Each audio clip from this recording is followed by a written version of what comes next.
现在就让我们一起加入客家风情，大家来讲客家吧。Hey, it's time for Practical Haga here on the ICRT. Hello， 你好，大家好，我是 Alice Pong. Hello, 你好，大家好，我是 Joseph Ling, and this month it's so easy because that's the phrase we're teaching you. Easy, 简单。简单。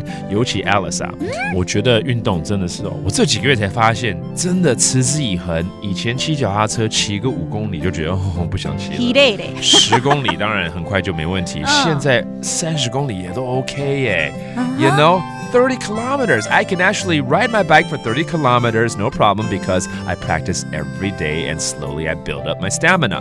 So 我们大家来教这样子的一个状况好了，好不好？对啊，要多运动 ，OK？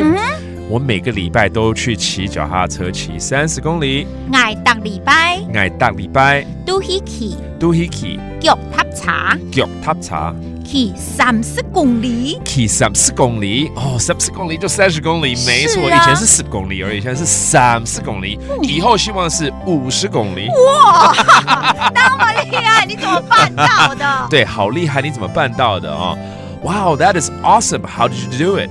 哇，動厲害，用板做到嘅啊，用板做到嘅啊，哦，做到嘅就是怎么做到的这样子，对呀，对不对？懂厲害，聽起來就很厲害了。懂厲害哦。Well, it's easy， 簡單啊，天天練習就可以了。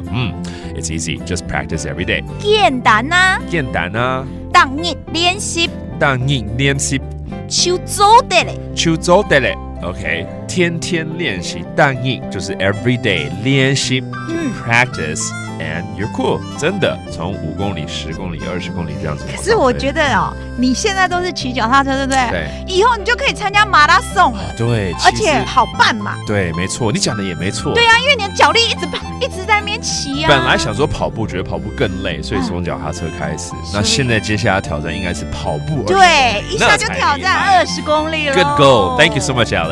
Need to exercise more, all right? 好 let's review some of these phrases, such as the bicycle, 腳踏車 腳踏車 and then 好厲害 which means like awesome, great.